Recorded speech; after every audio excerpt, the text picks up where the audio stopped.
Get Rich Education is brought to you by Valhalla Wealth and Ridge Lending Group. You're listening to the show that has created more passive income for people than nearly any show in the world. This is the powerful Get Rich Education.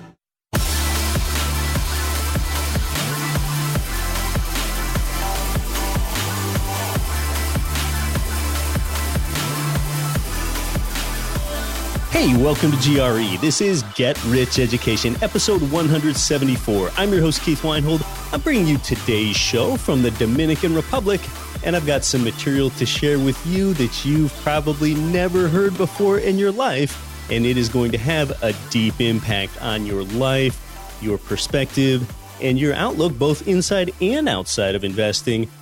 Last week, I shared with you that I don't want to see you moving to a low-cost state, and I also told you that you need to quit investing only for the long term, and I justified the reasoning.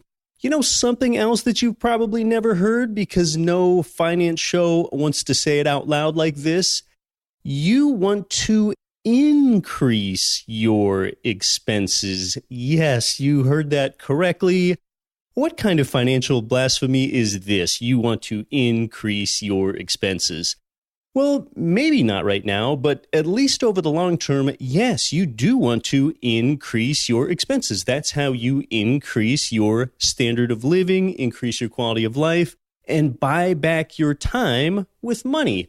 We're going to talk today about how important it is to buy back your time.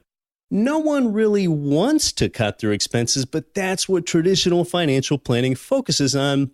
But see, you kind of already know that you want to increase your expenses long term. Increased expenses, that results from how you pay the mountain guide to summit Mount Kilimanjaro. Increased expenses, that results from how you send off more money to donate to your church. Increased expenses, that's how you move up out of your tiny apartment where you're sharing a bathroom with a roommate that you don't even like half the time, and you buy your own home and you've improved your standard of living. So being responsible for increased expenses, that might even be why you own a fourplex building with its greater expenses rather than a single family home, although you're outsourcing some expenses there in that case. But here's the real key.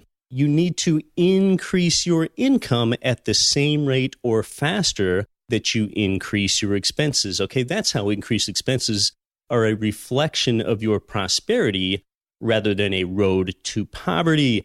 If you drive an old car and you want to replace it with a new one that has a $700 monthly payment on it, well, that's a new increased expense in your life. But don't just go buy the car directly. The way that you can afford that increased expense is to first buy the rental property that throws off $700 of monthly cash flow or more. Now your tenants pay for the car while you're simultaneously reaping the other four benefits of the income property. Now you're driving a better car because you've, again, increased your expenses. No one really wants to cut back. No one really wants to live below their means. You might do what you have to do in the short term, but at least over the long term, we all want to dine in a restaurant and only look at the left side of the menu and not have to look at the right side at all, where the prices are. If you're only investing in stocks, bonds, mutual funds, and ETFs that don't provide cash flow, don't produce income, then I don't think that you very well can justify increasing your expenses because those instruments just don't produce income like real estate does. So it can be very clarifying for you to stop looking at places where you can cut expenses from your life and instead say out loud what seems like absolute blasphemy around the finance space. I want to increase my expenses because you know that's what you really want, and now you know how to back up and justify that statement. At least that's where you want to be over the long term. Increased expenses shouldn't mean reckless spending like it could be if it occurs at the same income level. That's what can drive one to poverty. Instead, increased expenses, that's a reflection of your greater income. Chartering a private jet rather than flying commercial with coach seats, that's an increased expense, and the result was saved time and a better lifestyle. You didn't even have to see the inside of an airport, and that's something that doesn't add anything to your quality of life. Now let's look at the other side of the coin, cutting back. Recently, there was a major media news article. It's in the show notes here. And some of this was motivated by a Wait But Why article that I'll link you to. But this major media article focused on how this guy, he's in his 30s, he saved an additional $13,000 per year by cutting back in 3 areas of his life. He severely and painfully cut back on housing, food, and transportation. And to give you an idea of how much this article can deflate your spirits and stifle your ambition, this article suggested that in order to save more money, you could skip condiments on your food. Yes, you can forego food condiments to reduce expenses, like skip the mustard and the horseradish. I mean, geez, I'm not kidding. So someone's idea of financial betterment is basically, hey, I like ketchup and relish on my hamburger, but if I skip the ketchup, I could save 14 cents. And if I skip the ketchup and the relish, maybe I could save a total of 22 cents. And that way I'll be eating a dry burger and it's going to be awfully difficult to finish it this way. But my reward at the end is that I'll be banking 22 cents. I mean, that is, in my opinion, horrible financial guidance. You need to ask yourself a better question instead. You're asking yourself how you can reduce your expenses. But once you're honest and clarifying with yourself, you don't really want to reduce your expenses. So ask yourself, how can I increase my income in order to responsibly increase my expenses? See, now you have a motivation to produce, not reduce. What sounds like a more valuable person in society to you, a producer or a reducer? So think about the psychology of this guy, the psychology of the dry hamburger eater. He would probably balk at, paying the activity fees so that his child could compete in sports. He probably skimps on vacation. So he never starts by asking the question, what kind of life do I want to design for myself? Reducing your expenses can deflate your spirit. Learn how to responsibly justify increasing your expenses with something like passive income from real estate. It is a historically proven wealth generator.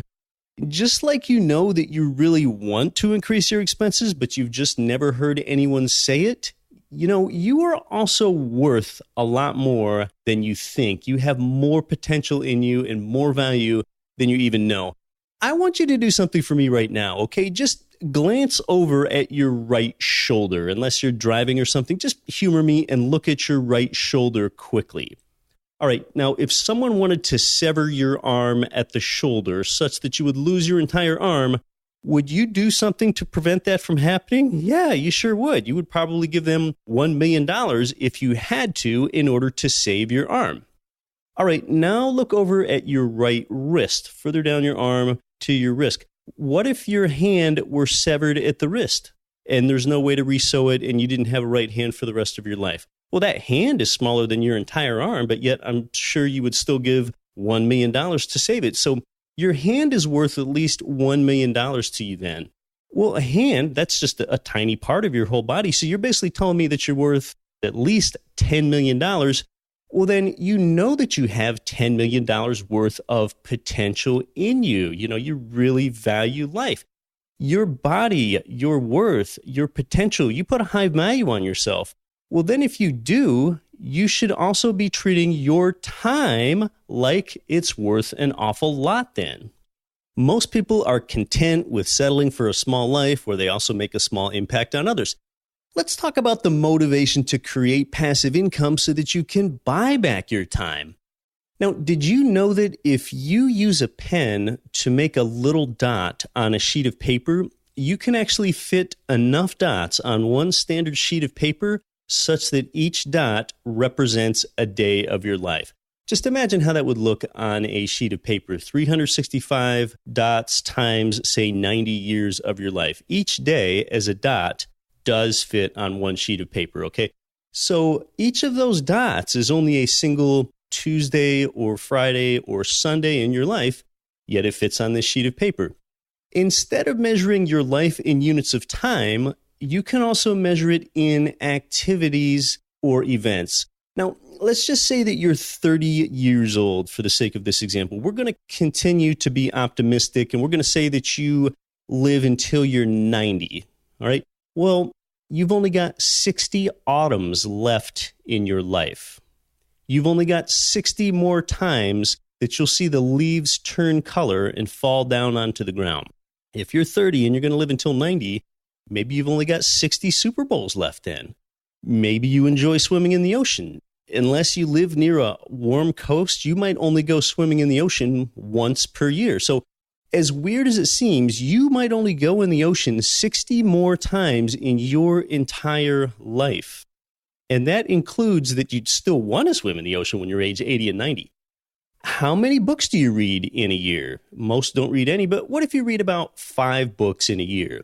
Even if to you it seems like you're going to read an endless number of books out there in the future, you would actually have to choose only 300 of all the books out there to read and accept that you're going to sign off for eternity without knowing what goes on in all of the rest. How often do you attend a baseball game or an NFL football game? Maybe you go once every other year. Well, then that means you're only going to attend 30 NFL football games for the rest of your life. If you're 30, there have been about 8 presidential elections during your lifetime, and there are only about 15 to go. So you've seen 5 presidents in office, and if that rate continues, you're only going to see about 9 more. That's it. Do you like eating pizza, but you're health conscious, so you only eat pizza about once a month? Well, then you've only got about 700 more chances to eat pizza for the rest of your life. All right, now these are all events that you experience with about a similar frequency throughout your life, so they're spread out somewhat evenly for you throughout the course of your life. If you're about 1/3 of the way through life, then you're about 1/3 of the way through each one of those activities or events. But more importantly, think about how your relationships and how this time is even more fleeting. What about your parents? How much time do they have left? During your first 18 years of life, you probably spent some time with your parents during at least 90% of your days back then. But if you've since headed off to college or you've even moved away, then maybe you've only seen your parents and you see them an average of, say, 5 times each year for an average of, say, 2 days each time. Well, that's only 10 days a year. That's so much less time than you spent with your parents during your childhood years. Then let's say that you turn out to be one of those lucky people to have both of your parents alive into your 60s. That would give each of you about 30 more years of coexistence. So if the 10 days a year thing holds, well then now that's just 300 days that you have left to hang out with mom and dad. That's less time than you spent with them in any one of your 18 childhood years. So when you look at that reality, you realize that despite not being at the end of your life, you may very well be nearing the end of your time with some of the most important people in your life. If you lay out the total days that you'll ever spend with each of your parents, assuming you're as lucky as you can be, then this becomes starkly clear. It turns out that when you graduated from high school, you had already used up 93% of your in-person parent time, and now you're enjoying just that last 7% of that time, or even the last 2% of that time. If you're older than 30, you are on the tail end either way. So it's probably a similar story with your brother or your sister. They're of different ages than you, so you might have grown up in the same house as them for just 10 or 15 years. You might now live far apart from them and spend maybe 5 or 15 days with each of them a year. Well, that might only leave you with 10% of your total hangout time left, and this is with your own brother or sister. And the same thing often goes for old friends. You are in the end times with these people. So, well, what do you do with this information? I mean, this can be a little bit depressing. Well, you need to set aside your secret hope that technological advances are going to let you live to age 800. But really, I think there are about 4 takeaways here. Number 1, living in the same place as the people that you love matters. It's kind of the whole don't follow money, make money follow you thing that I talk about here so much. You probably have 10 times the time left with people who live in your city as you do with the people who live somewhere else. I think the second takeaway is priorities really matter. Your remaining face time with any person depends largely on where that person falls in your list of life priorities. So make sure this list is set by you, not by some unconscious inertia or some boss's unreasonable schedule out there or something. I think the third takeaway is that quality time really matters. If you're in your last 10% of time with someone that you love, keep that fact in the front of your mind when you're with them and treat that time as what it actually is. That is precious. Your life is worth a lot more than $10 million. We already figured that out. So it's about quality time.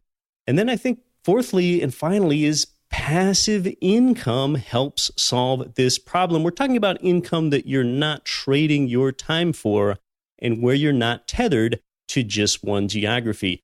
People are all too willing to spend chapters of their life on a mission that they don't really care about or with people that don't really fulfill them, usually in the quest to trade away their time for dollars, something they often regret. If you want an extraordinary life, then you need to give up a normal one. Creating a first-class life, that means doing things that a lot of people are unwilling to do. Most people choose comfort and security over freedom. If you want to go first class in what you do, you need to start making choices that no one else is. And everything has a cost. If you say yes to an opportunity, that means that you're saying no to a whole lot of others.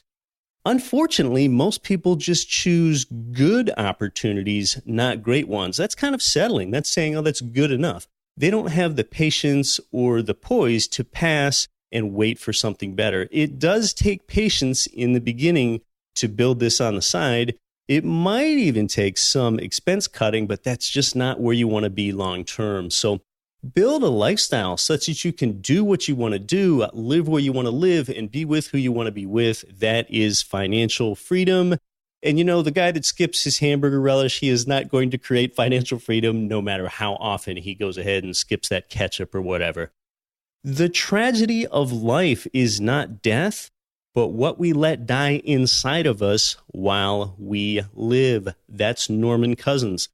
Some people like to say YOLO, Y-O-L-O, you only live once, but then they kind of go on living like they've got 14 lives. So 10 years from now, just make sure that you can say that you chose your life. You didn't settle for it.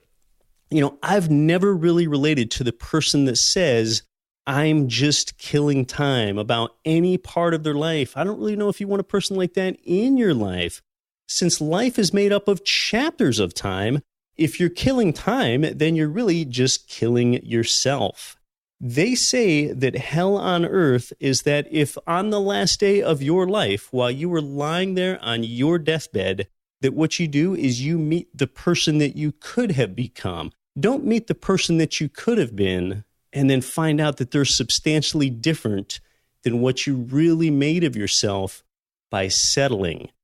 Most people give up on their dreams early. That's why most people die at age 25. And it's just that they're not buried until they're age 85. Did you die at 25? I really hope not. When your dream dies, when you let others dampen your ambition, that's when the real you essentially dies. The tragedy of life is not death, but what we let die inside of us while we live. MC Laubscher is the host of the top-rated business and investing podcast, Cash Flow Ninja, and also the president and chief wealth strategist of Valhalla Wealth. They help busy people build wealth outside of Wall Street by strategically combining their clients' cash flow statements with the financial vehicle of the wealthy, according to the infinite banking concept. If you are interested to learn how to perpetually multiply your wealth, you can access an exclusive webinar at yourownbankingsystem.com. Cash flow real estate investors, if you're looking for a mortgage loan with a company that specializes in investment property loans, it's Ridge Lending Group. They provide income property loans in almost every U.S. state. Ridge has worked with tens of thousands of investors and homeowners all over the country. In fact, with ethics and transparency, they've helped more people realize their dreams through real estate investing than any other mortgage lender in the country. Get started at ridgelendinggroup.com. This is David Campbell from Hassle-Free Cash Flow Investing. Listen to Get Rich Education with Keith Weinhold, and don't quit your daydream.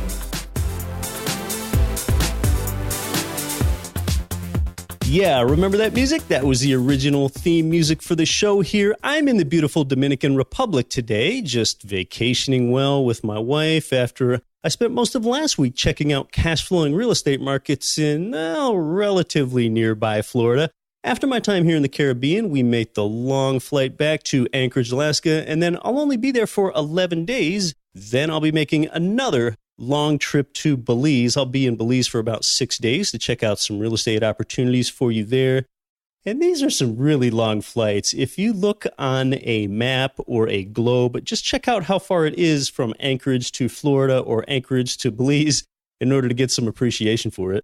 It's just a few investing bits out there I want to share with you. Sam Zell, he's a famous American businessman and real estate investor. He recently said that interest rates are going to go up because employment is going to go up. If employment goes up, then our rental properties get filled.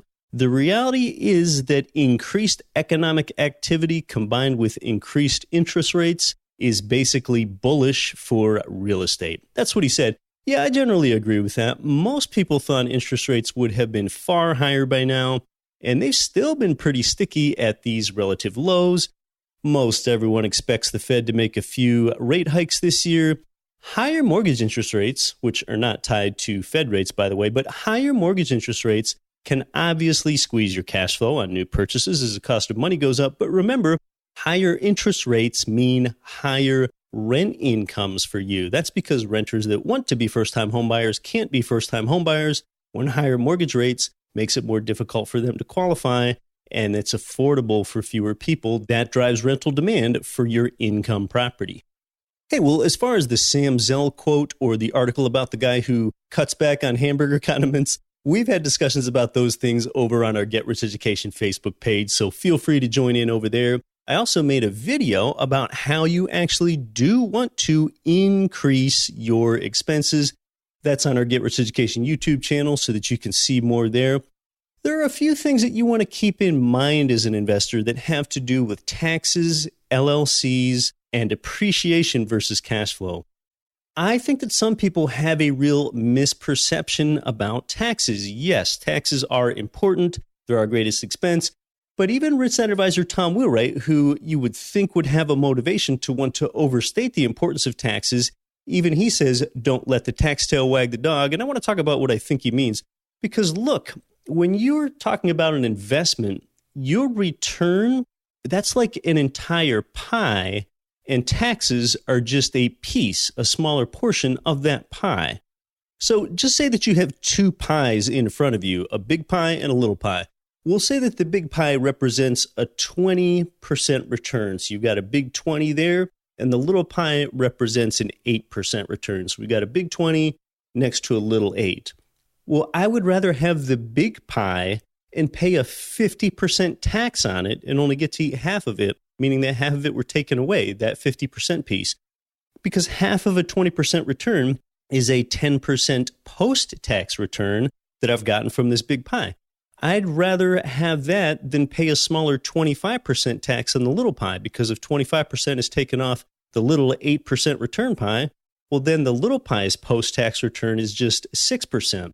Well, it was 10% post-tax from the big pie, even though I paid a bigger tax. So yes, in that case, I'd rather pay the higher tax because the big pie's post-tax return is greater. So I think that people oftentimes get so concerned with paying as little tax as possible that they'd rather have a diminished income or a diminished return just to pay less in tax. You should be more concerned with the return that an investment produces than what its tax treatment is, although both are germane. So your income or return is the pie, and taxes are only one piece of that pie. Rate of return is more important than tax treatment. Now, there's something that I want to tell you about LLCs, limited liability companies, and I need to be careful, and we have that disclaimer at the end of the show here because I'm not an attorney. Why do you think you need an LLC? Now, there are certainly different answers to that question. Sometimes it's more for asset protection. Sometimes it's more for anonymity or something else.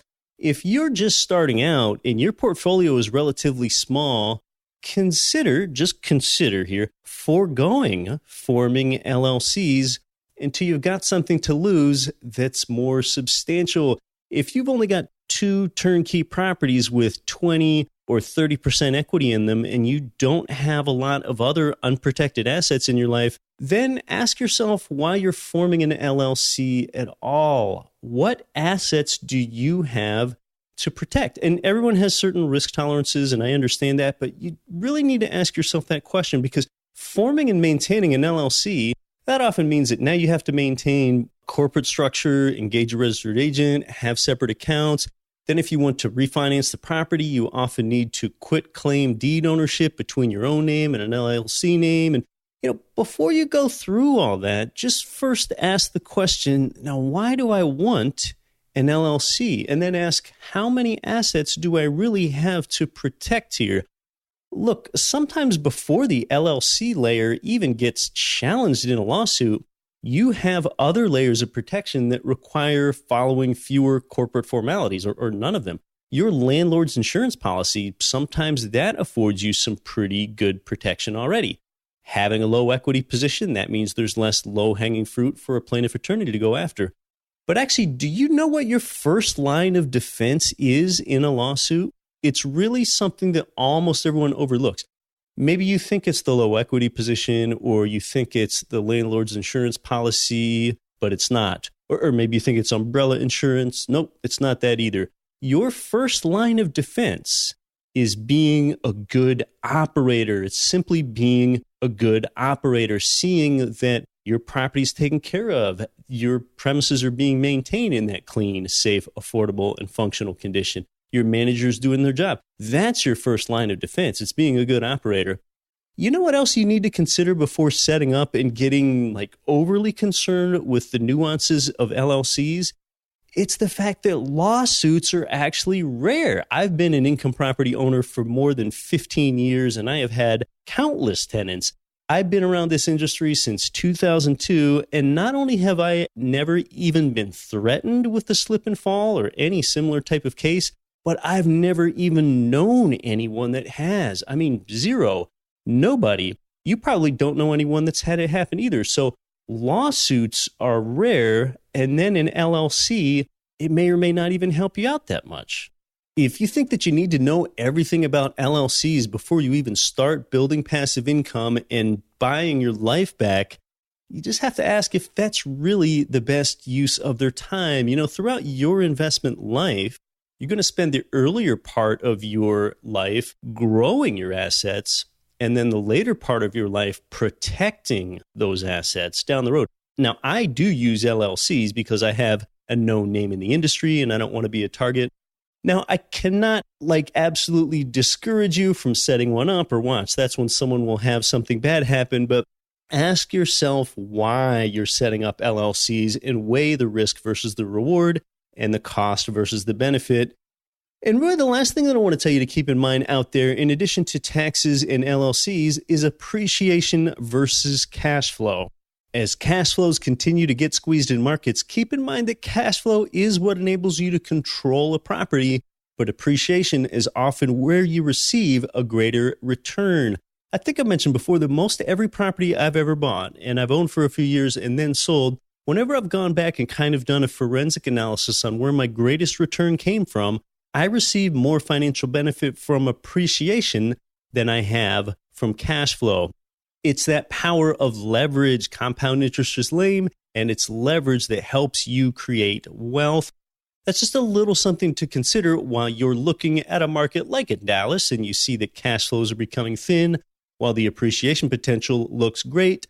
Personally, I don't buy for negative cash flow, though. That's the conservative part of me after investing through the mortgage meltdown 10 years ago. Buying for cash flow, even if it's a small one, that's what helped save me. So I hope that gives you a new perspective on how to think about taxes, real estate LLCs, and appreciation versus cash flow after we talked about the importance and the value of controlling your time. With tighter inventory here, markets are definitely changing. Right now, our Kansas City provider is ramping up from B-class properties, and they're going into B-plus and even some A-class acquisitions there in Kansas City. They think that should give them the capability of doing more volume because B-class properties in Kansas City are just very hard to come by right now. So They're ratcheting it up a notch in terms of quality. You can learn more about them at getricheducation.com/KC. They're actually the same provider that furnishes Dallas turnkey property. Dallas continues to be one of the hottest housing markets in the United States, like I was writing about in the Get Rich Education newsletter that I sent to you a few weeks ago. You can never count on appreciation. Dallas has had it for a while, and many people feel like there isn't an end in sight. You can connect with the provider at getricheducation.com/Dallas. That's getricheducation.com/Dallas, and you can take a look at some properties through there. Until next week, I'm your host, Keith Weinhold, and I'll be back next week to help you build your wealth. Don't quit your daydream. Nothing on this show should be considered specific, personal, or professional advice. Please consult an appropriate tax, legal, real estate, financial, or business professional for individualized advice. Opinions of guests are their own. Information is not guaranteed. All investment strategies have the potential for profit or loss. The host is operating on behalf of Get Rich Education, LLC exclusively. Ranked by Forbes as one of the fastest growing cities, Orlando, Florida has a big and diverse economy, yet still features affordable rental properties that cash flow. Our boots-on-the-ground turnkey provider, Greg Bond, wrote a special report to help you discover the amazing market of Orlando. Request your free copy today. Visit getricheducation.com/Orlando. That's getricheducation.com/Orlando.